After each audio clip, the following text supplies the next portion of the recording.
Team, welcome back to the Perform Compete podcast.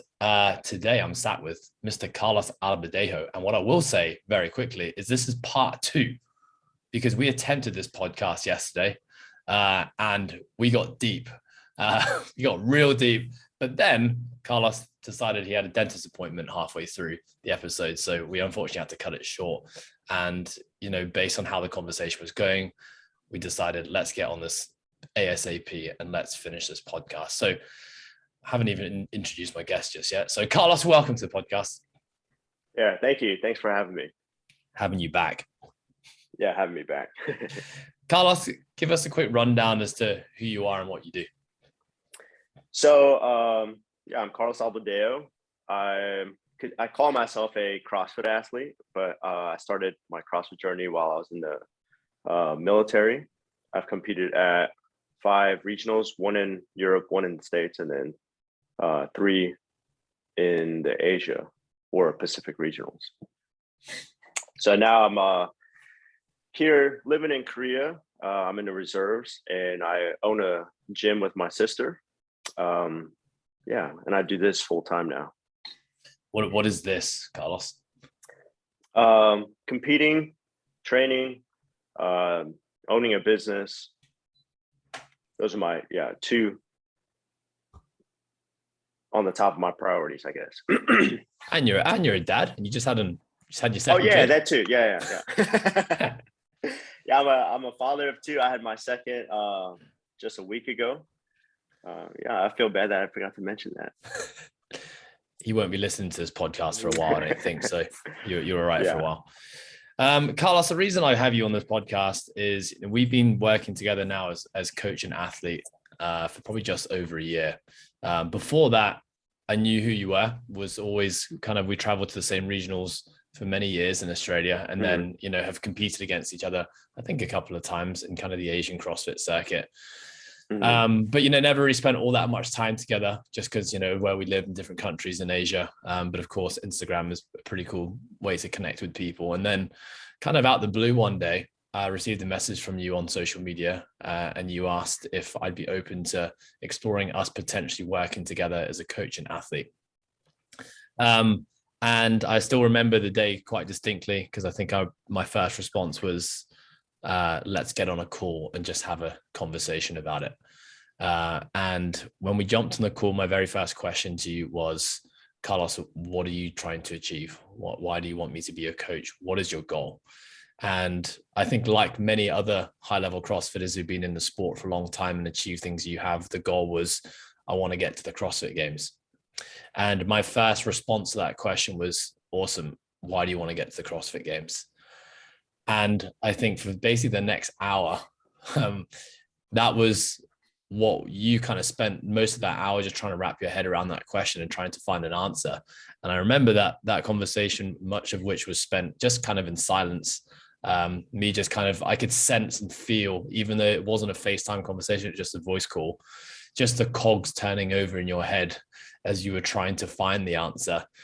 And I think it was a question that no one had actually ever asked you before. Yet, you'd been on this journey of trying to make it to the CrossFit Games for so many years. And what I wanted to use this episode for was a chance for us to both just talk about both of our journeys, but really your journey. Because I know since that very first question just over a year ago, you've been on some journey of self-exploration, starting to ask yourself harder questions in life, starting to ask yourself things like why you do anything. And I know, through a lot of our conversations that we have on the subject, it's been quite a challenging journey and quite a scary journey at times. And then I can relate fully because I've been on that journey and still am on that journey myself. And so wanted to use today to just talk about where we're both at and what we're going through. So maybe I'll start by just rewinding it back to that very first question that I asked you and I don't know, how did you feel and what were the emotions running through your head and what were you thinking and what did that lead to? Yeah. So when you asked, before you even asked that question, I had a hard time telling people that getting to the CrossFit Games was my goal because I was afraid that if I, put that out there to the public and I didn't make it, it would mean that I failed. And I was afraid that people would judge me based on, you know, not what I was trying to do, but simply the fact that I didn't make it. So like I was just starting to, you know, putting myself out there and letting people know that this was my goal. So when you ask that, like, you know, why is that my goal? I had a difficult time answering it, is because I never asked myself that. And I was talking to you, but I had Misty, my wife, in the back, who was also listening. And when you asked that, I wasn't sure what the right way to answer it was without sounding like, without my answer being like superficial.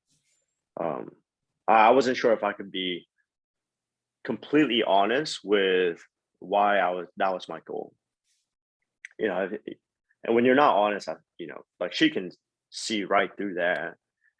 So I was just kind of like fearful of saying the wrong thing or saying something that I didn't really think. And in turn, like, you know, I feel like in a way I was trying to also like impress you also, because, you know, I didn't want you to think of me in a certain way. Can I ask us, when I asked you that question, you know, all the I guess the anxiety that came around you answering that question, did you actually have a clear answer as to why you wanted to pursue the games, but you were afraid to share it? Or was it that you actually had no idea what that reason was? No, I still don't know exactly what the reason is. Like, I know yeah, go ahead. I was going to say, well, what are some of the drivers then? Maybe if we aren't able to pinpoint it down to one, what are some of the things that have, like, you know, kept you going in such a brutal sport, and, you know, falling essentially short of your goal for so many years? What has kept you going? Superficial or not, what are those things? You know, almost making it. You know, like making it to regionals was not expected, and I made it. And then, you know, as I continue to compete, I can see myself getting better. And like, I've always played sports. I've always been pretty good at sports, but never like good enough to play like a Division I sport or anything like professionally. So like when I started competing in CrossFit, something I was doing on like an international level, it like, I guess, gave me a different sense of achievement. Like, I was always good in my bubble, you know, like I played sports in Korea. And all the teams that I've played, like football, basketball, soccer, and wrestling, I was always like really good. But, you know, I was good relative to my competition here in Korea and some of the outer outlying countries like Japan and Guam, but never like internationally. So when I was competing in CrossFit and I was competing like legitimately in international competitions, like I felt like it put me in a different level than I was before. Like, I wasn't just in my little bubble. I was good compared to other athletes, you know, around the world. So, you know, like me feeling like I was never good enough, being able to compete at an international level, Made you feel good enough. Yeah, it did, essentially. What about defining success? Because I know that was something that we had quite a lot of hard conversations about. I think you'd felt like in quite a lot of the regionals that you'd qualified for, that you always underperformed or you didn't achieve the full potential. And you'd always, not always, but a lot of times you'd leave feeling disappointed. And something you kept on saying, I remember, was that you felt like you let everyone else down. Yeah. What was that? What is that? What is that feeling of letting people down? So like, you know, before, when I qualify for regionals and everyone finds out, like there's all these messages, you know, I'm like, hey, saw that you qualified for regionals. I'm so happy for you. This is your year.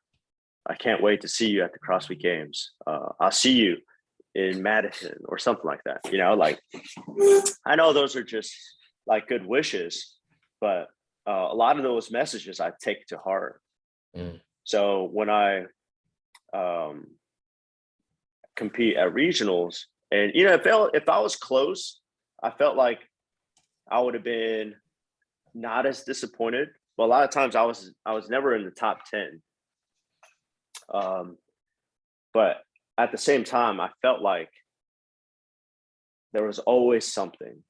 A lot of them were excuses, but at the same time, like during these events, I always felt like I could give a little bit more, but I was always afraid to like burn out or come into the finish line like crawling, and I didn't want to look like a fool coming in. So there was a lot of that also. Like, what was a big part of you and your regionals experience, and for those listening, regionals was like the last step to qualify to CrossFit Games. Doesn't exist anymore, but if you made it to regionals, you're pretty damn good at what you do. Did it ever feel like you just making it to regionals was already you accomplishing your goal? And it felt like once you were there, you kind of felt like, oh, well, I'm already here. Do I really need to, or do I really want to get to that next stage? Yeah, I've had those feelings also, like content with just competing at regionals. And there's been a lot of times where I would go into regionals wanting to qualify for the games, but being content with where I was at. And you can see that in my workouts. Like when, it's a sprint, I'm not sprinting like everyone else. When, there's 15 reps and I drop the barbell at like the 13th rep or the 14th rep. I feel like those are the big differences that I see in myself. Like if I really, really wanted it, like I could have done that one more rep. Because I remember what those feel like. Yeah, it burns, it sucks, but everyone's going through that. The only difference is, like, I feel like I was a lot of times going into regionals feeling like I had already made it to it was enough for me. Yeah. Were there competitions, like certain types of competitions that you would do where you would be willing to sell your soul, like that you wouldn't have that feeling where it was like you're going to do everything to get there? Did you do that in the Open to get to regionals? I did. Yeah. Yeah. So the Open has always been more intense than regionals. There's a lot more stress. Even during these quarterfinals, those 3 days, I couldn't eat anything. I probably ate a total of like 2,000 calories just because like I didn't have the feeling of hunger. And when I ate, nothing tasted good. I had a hard time sleeping because I was like, leaderboarding. So the Open's always been a lot more stressful than regionals. Once I find out I made it to regionals, it's always been a sense of relief. Like, I made it. It's funny because when we first started working together, and when I asked you that question, I already knew that was something that was a part of you because I'd seen you so many times. I compete with you in competitions in Asia where you would just clean up and it would be just a non-contest. And I would, think, this guy has some serious ability. He can do some pretty amazing things. But then would always feel when it got to the biggest stage where all the eyes are on you, that there just wasn't the same fight in you. And, it's funny because we had our first big competition together. You qualified last year to the Granite Games, which is one of the semi-finals CrossFit Games, which is an amazing achievement in itself. And you put a lot of work to get there. But when you got there, I remember watching you just thinking like, he just doesn't want this. There was just, there was no urgency off the start mat. There was no urgency back to finish mat. And, me knowing what you're capable of as an athlete, I could just see that there was something in between your ears that was holding you back from, elite level performance. And I remember that was after Granite Games in our reflections, that's probably where you had the biggest crossroads with regards to personal growth. I think there was a lot of things that happened in that weekend at Granite Games in our reflections and just conversations about what happened and why it happened that I think has led to probably, you really pursuing this journey of self growth and trying to understand things. And it's kind of like, when I rewind the clock a bit, going back to all the stories at regionals, always comes back to the saying, if you have a strong why, you can deal with any how. But it's when you're getting to those high level competitions and you're lacking that urgency or that desire to push. Maybe it's because you didn't have a why. Maybe the reason wasn't strong enough that in that moment you're willing to give absolutely everything to that goal. So let's fast forward now. Well, I guess it's fast forwarding where I am right now, but it's rewinding from where we are right now, which is the Granite Games. Talk me through that experience. There was a lot of pieces to it. Yeah, there was. And, it was, so like, let me see. I think the best part to start is to even go further back, when we were prepping up for semifinals, and you had, assigned these programs for me to do. And one I remember in particular was 30 calorie sprints. I didn't, I told you after the fact, but at the time, like it was 30 calorie 4 times, 30 calorie sprints for time. And I couldn't finish it. I didn't finish a single one. I started sprinting like 10 seconds, 15 seconds. And then I would give up. I couldn't even stay on the bike cruising to get the 30 calories in. And I feel like when I look at it retrospectively, that I should have known then, like there's something that I need to figure out right now before I go, or there's no point in me going. And then with that, I felt like as I was planning, if I knew, if my heart was 100% into competing at semifinals with the intention to qualify for the CrossFit Games, not just superficially saying that, the easiest thing for me to do is just fly out there 2 weeks, stay there, acclimate, and then compete.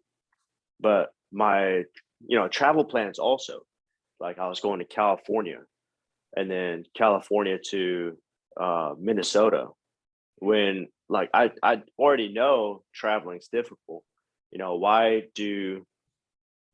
Why make that kind of travel plan?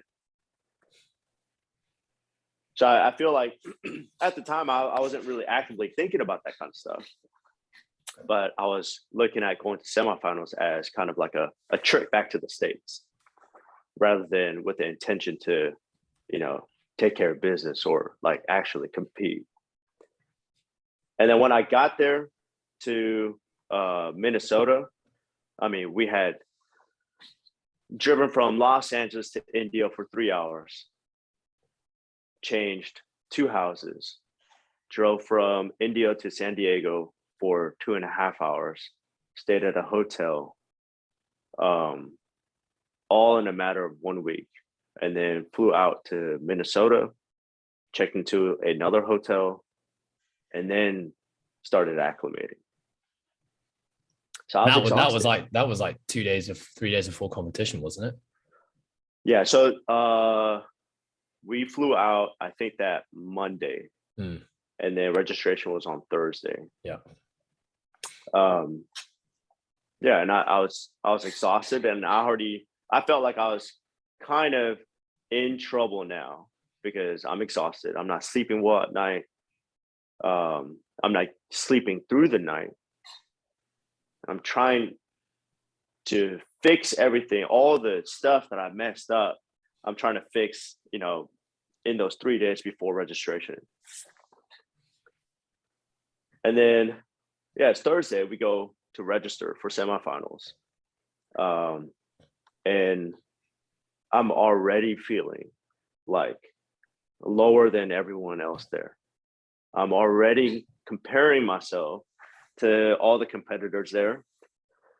And fortunately, I had some buddies with me, but had I been by myself, I feel like this would have been exacerbated even, more. But I had buddies that I worked out with together. I had Umpyo come from Korea with me. So I feel like it was a little better than what it would have been had I gone by myself. But there's a scenario where I talked to you about, I'm sitting down with our Army buddies, and then one of the competitors come over, and when I go to shake his hand, I can't look at him in the eyes. And I feel like, at this point in my life, I'm pretty sure of myself. I'm confident enough to look at another like man, shake their hand, and without, batting away or shying away from making eye contact. But I did that with this one competitor in particular. And I just remember thinking to myself, man, what the fuck is that? And it was like hard because I like at the time I had felt that. I didn't know why I was doing that. And I couldn't like explain it. And then it happened again. Like his coach came, and then I went to go shake his hand, and I shied away again. Like couldn't make eye contact with his coach, who wasn't even competing. So at that point, I wasn't really sure what, why I was doing that, why I was acting the way I was. But I think all this was because like I knew I wasn't ready. Like if I was 100% ready, and knew that I was showing up to semifinals in contention to qualify, regardless if I was or not. But if I felt that I was, like that wouldn't have happened. And I felt like all that was due to the fact that this whole time leading up to semifinals, my intention wasn't there. So the funny thing is, the whole time, and this is for listeners to have some context, that you were going through this as a coach. Actually, I wasn't seeing any of it. I was actually, checking in on results each week, and it looked like you were hitting the training sessions with the intended stimulus. You were peaking at the right time. When I'd ask how we were feeling, the typical Carlos response is always like, "I'm good." That's basically how Carlos responds to everything until now. Now he's getting a little bit better. And it wasn't until watching his performances or watching your performances and then having the conversations after that we started to, dig up all of this and start to realize, wow, this has actually been something that stems way, way back. And what it affirmed to me was going back to that very first question I asked you, which is why. Like, why do you want this? Because when the going gets tough, you're going to have to call back on that why, and that why is going to be the thing that gets you through hard times. And so, but I think at the same time, there's no greater teacher in life than actually experience, because you knew I was pressing you in that question, and we were getting no closer to answering it. But it wasn't until you actually had this experience that you thought, okay, maybe we actually need to dive into this. So in looking back, when you're looking back to this preparation to Granite Games and obviously the actual execution at Granite Games, and probably, I think you'd be honest enough with yourself to say you probably underperformed relative to what you were capable of. What do you think it is? What do you think it was? Why I underperformed? Yeah. Or, why did you make these elaborate travel plans? Because it almost, as a listener, almost sounds like you did all that almost as a fallback to be an excuse. So that if you didn't perform, well, listen, I stayed in 5 different hotels and I traveled all this time, didn't get to acclimatize. And the lack of confidence and being able to do something that I know you do really well, which is look someone else in the eye when you shake their hands. What was all that? Yeah, I think exactly like what you said was I was subconsciously making excuses for myself in the case that I didn't qualify, or if I didn't do well. Qualifying, regardless of qualifying or not, I can always fall back and say, I can tell this elaborate story about how we had to do all this traveling, all this driving. When I'm making these plans, I'm not thinking about this stuff. But this is what happened. And I feel like without me thinking, like I do this stuff kind of subconsciously. You know what just popped into my head as well, remembering one of our other conversations, was a conversation we had probably 3 or 4 months into your training, where I made a comment when watching your videos of you lifting that you were always like the guy just having a laugh in the gym. And, you know, when it came time to like, you know, hit a max lift or get fired up for a workout, you would just kind of stroll into it pretty kind of nonchalant. And it almost kind of the same thing. If you hit it, it's like, wow, Carlos was able to have a laugh and walk in and hit an amazing lift. But if you didn't, it was like, oh, okay. You know, you kind of had that excuse to fall back on. What do you think? Am I accurate there? Yeah, no, like, and I'm also like realizing this as you're saying, because I'm like reflecting on, you know, my training sessions and my competition lifts. So in training, like I told you, I never hit above a 235 in snatch, never during training. So like when I hit a 245 in snatch, even these days, I'm like, oh wow, that was really good. But compared to my 100 max snatch, it's like really far off. And it's because like I think it is that like I'm always thinking, oh, this is just a training session. Like it's okay if I'm not hitting 85% of my 100 max consistently. Like I'll hit it when it comes game time. Same thing with cleaning, like my clean and jerk, my, you know, training numbers were never higher than 330, 335. But in competition, I can hit like 360, 365 pounds, but never in a training environment. And I feel like it's all stems down to like the intention when I'm going into training versus intention when I'm competing, especially competing in an event that I'm like really confident about. And I think that intention goes back to the intention as to why you do any of this. Yeah. Like, why do we decide to put ourselves out there and chase one of the most elusive goals in the sport of CrossFit, you know, to make it to the CrossFit Games, which such a few people actually get to ever achieve.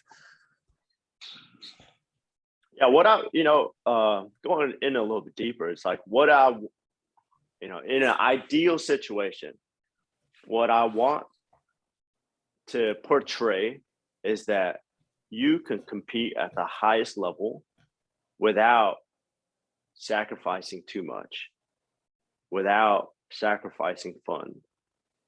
You can have like you can shoot the shit during training sessions. It's okay. You can still compete at the highest level. But what I'm like realizing now is that some people can, but I can't. And if I really want to compete at the level that I want, I've got to kind of like take a step back, focus a lot more, and bring like the competition mindset behind training also. Maybe not as intense, but the intent has to be there, is what I'm realizing now. Yeah, I think what you'd also acknowledged and realized at Granite Games was that the intensity of that level of competition was something you just hadn't replicated in the training room. And it just caught you off guard. Okay, I think kind of like, where we're at right now, you're prepping for a competition, a team comp, International Fitness Federation, which is going to be in Sweden, I think in a couple of weeks' time. And this is our first competition prep phase that we've done since the semifinals. And so, a lot of our off season actually has been quite tough actually for you. I know a lot of your time has been spent kind of in self-exploration and kind of exploring your emotions and feelings and having conversations with me about it. And I'm sure other people, that it's actually almost taken away from your training a little bit, where you haven't been able to, do the same amount of volume, do the same amount of intensity that you used to. At the same time, what we both agreed was that, hey, listen, this is actually the off season. So if there is ever a time to be doing a little bit less in the training room, now is probably the time. But what we learned from Granite Games was that, but when it comes time to compete, you need to be ready energized and, committed to the goal. And so let me ask you, now that we've just started, we're in our, last weekend, you did your first simulation weekend. I think we've got 3 weekends of simulation where we're kind of starting to expose you to more volume on a Friday, Saturday, Sunday. So when you get to this competition, it's not going to completely hit you off guard. How are you feeling this time round relative to when you were prepping for the semifinals? I feel like I'm not in a really good place right now still. I'm not sure what to call it, but the off-season slump, which I typically have, has lasted a lot longer than usual. I'm usually out of it in about like 2 weeks. If it's long, maybe a month, but this is probably gone since, after semifinals. Just can't like find the motivation to train in anything. Like sometimes jumping into class, I'm like kind of dreading that also. But with that said, I'm realizing that, I don't have to be fit all year round. Because we do I feel like I haven't been training very hard, but on the Saturday testers, I make a lot of effort to like give it my all to see where I'm at. And I'm not too far off from where I was at in July or during quarterfinals. So it's kind of relieving to see that, my ability hasn't fallen off too much, but still it's still hard. I'm mentally not all there to train with the intention that I need to train with. Are you excited about competing again? I am, but I think it's because this is a team competition. So like when I was at Asia CrossFit Invitational here in Korea, I saw everybody, and typically when I'm at a competition, I want to compete when I watch. But I didn't have any of that feelings. I was actually kind of really happy to just be there and chat with people. It was really nice just to like watch and do nothing. I think kind of what we both said is that, right now where we're at is that we still don't have clarity on our goal. Yeah. We still have this desire to want to get back to CrossFit Games. But the reasons as to why is still kind of eluding us. I think what we both agreed is that, listen, that answer is not going to come to you overnight. Similarly, like you can't just make up an answer. You can't use the answer that maybe you see other CrossFit Games use as why they want to do it. Like it needs to be something that's authentic to you and comes from deep down within. And I think every time we have these conversations, it's just a reminder to each other, Carlos, like don't stop searching for the answer. Keep on searching for it, because the day that we do find it is going to be a good day. It's going to bring clarity and meaning to kind of everything that we do. But, it's also amazing, even you coming on this podcast and sharing this story and some struggles. This is such a contrast to where you were at 6 months ago, where, pretty much all I would get from you would be good or okay. Never would we really dive into things like how you're feeling and what you're experiencing and the things you were struggling with. And so what have you experienced, having been, because I remember you shared one experience with your team with me, but this whole idea of vulnerability and sharing your struggles, what's that been like for you? It's definitely been hard, like talking about this stuff. And sometimes I don't know if it's because like I'm getting soft now because I'm older, or if I have kids. But like, I get choked up sometimes talking about the stuff. But at the same time, like I don't really know if it's just because that's where I'm at with, my stage in life, or if it's because I never like had those conversations unless like I was like smashed drunk, where, I wasn't really thinking about how I looked or how I sounded like. But yeah, like it's hard. And when I talk about it, it's hard to like control my emotions sometimes. But after the conversation, it's it's a big sense of relief and a sense of accomplishment also.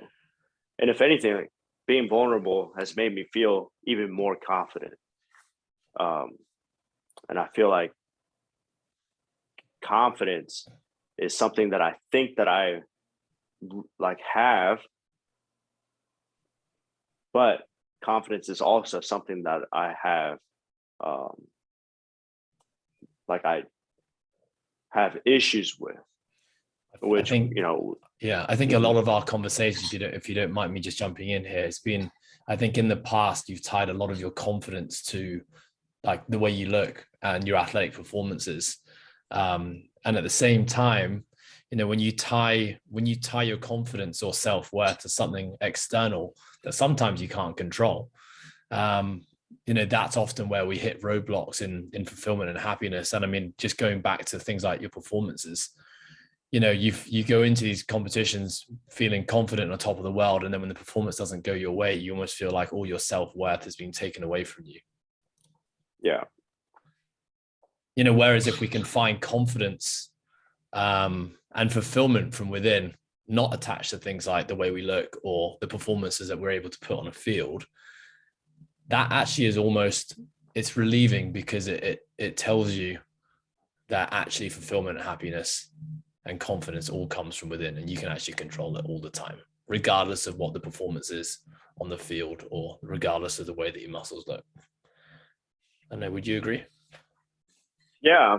And, you know, we talked about this yesterday, but I started thinking even more about why, like, you know, the way I looked was so closely, you know, tied in with the way how I feel, or like with my confidence. But like I feel like going in way back to like elementary school, I never felt like really smart. So like I was in English as a second language class for the first 2 years of my elementary school, because I converted from or transferred from a Korean school to an American school. So I was only spoke Korean, and then I learned English um, when I transferred. So, you know, going into school, all my peers spoke English. I didn't speak English, and I was like put into this class with these kids that didn't speak English. And I know like now those classes were to help me kind of catch up to everybody. But those classes made me feel like I was stupid. And then like that going up to sixth grade, getting my first D from my teacher, who I still remember, Miss DeBoer. She was the worst, man.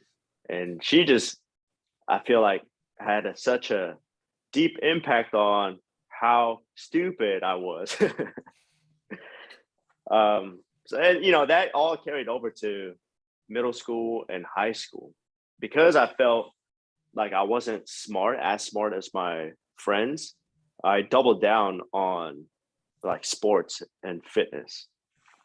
You know, like I might not be able to read as well, or you know, get straight A's like my friend here, but I could like beat him in pretty much anything, any sport. And like I'm realizing now this, or realizing this now also, is like maybe this is why like I'm good at all sports, because I wanted to be able to beat everybody in any kind of sport that I played in, just because I had this deficit in my, I don't know, IQ or knowledge. So, you know, I realized that yesterday. It's almost like it's like this needing to prove others wrong. Yeah. How much of And that, not, how much of that do you think now carries over into CrossFit, or to prove to other people? Because I feel like it's something that we talk about a lot. yeah, I think it still does, you know, because now it's, before it was like, because I feel like I'm not as smart as everybody. I got to be good at sports, and I got to be fit. I got to be strong. But now I'm like, well, you know, people have this idea that if you're an athlete, you're not smart. So like now I've accumulated all these degrees where I feel proud when I tell people that I'm not just a CrossFit athlete. I'm not just a gym owner or like a fitness trainer. I also have my bachelor's degree. I have a master's degree. I have all these military certificates. Like when people ask that, when people ask me about like my education, and I talk about it, I feel really proud, which is kind of ironic because it was always the opposite growing up. But now that I'm older, I've accumulated these degrees through the military. Like I'm now trying to prove just because I work out doesn't mean that I'm stupid. I think what I want to kind of get as we kind of get closer to closing this up, I know when we talked about this yesterday, something you said was that before you started thinking about all this kind of stuff, life was actually pretty easy. And as soon as you started to think about all this stuff and ask the deeper questions, suddenly things got really challenging. What is driving you to keep on exploring? Why not just go back to where you were, which is, I think, where many people are in life. And we said this yesterday, you kind of just sleepwalk through life. You don't really think about what you're doing, why you're doing it. Don't think about things like happiness, fulfillment, and purpose. And then you just kind of exist. You just survive versus actually thrive. What's keeping you going? Why not just go back to, just strolling through life? I've learned more about myself through, probably this last year, asking myself these questions.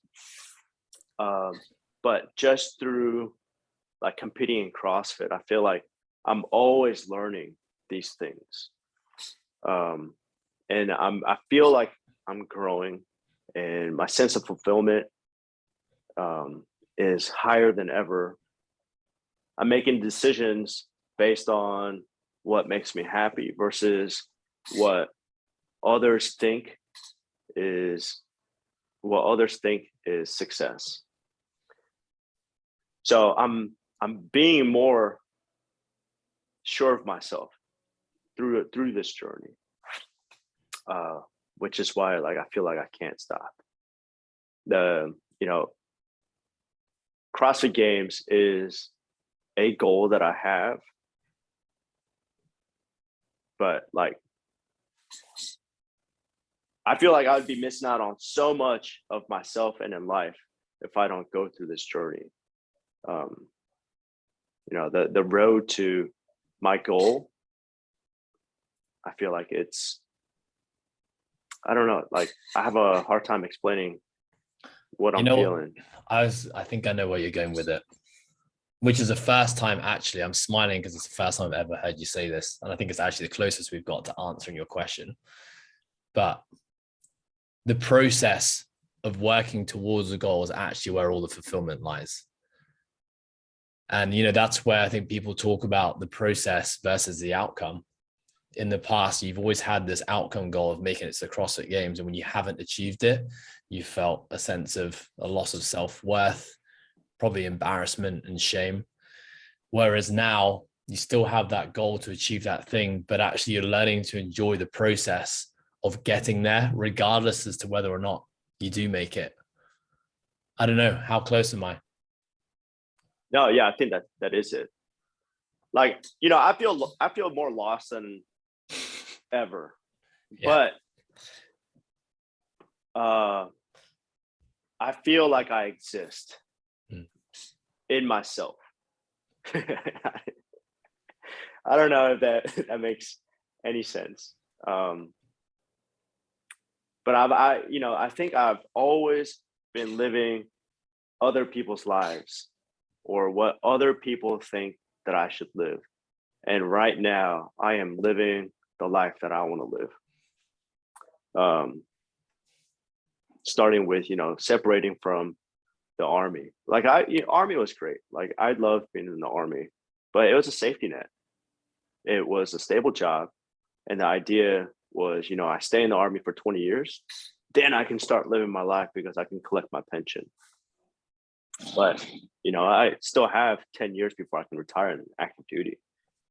At the time it was 12 years. And I feel like if I wasn't going through this journey that I am now, I would have never made that decision to leave. And I would have stayed in the military for 20 years, reflected back, and always thought, you know, what if I separated? Like, who would I be now? Where would I be? I might be more financially stable 20 years later, you know, after retirement. But like, as great as the military is, it still has like a corporate feel to it. Like, your life is very regimented. You wake up at 6, you PT at 6:30, you go to work at 9, you're off at 5. You have the weekends off. Like, it never gives you enough time to like self-reflect, as, you know, I'm able to do now. Carlos, I think that's a beautiful place to end it. Yeah, I want to say thank you for being open to sharing all that. I think what this episode and your conversation, your story really goes to show is that, you know, even people like yourself who look like they've achieved so much in sport are still on this journey of self-discovery, and just how important it is to be on these journeys and to keep on going when it starts, because it's a really scary place when it does start, because there's a lot of questioning of self-identity. There's a lot of letting go of the past, careers, jobs, what we thought were hobbies, friendships, relationships, and there's like this new unveiling of a new you, and that's a really scary place to be. I know myself, having been through it and still going through it. So hopefully, you know, your story can actually inspire others. And, you know, if you're someone who's going through a very similar journey, reach out to myself, reach out to Carlos. You know, we'd love to try and help in any way, or if anything else, just to share experiences. Carlos, thank you very much, my friend. We will continue to have these conversations as coach and athlete and get a little bit closer to the answers each day. But you have a lovely day. Thank you.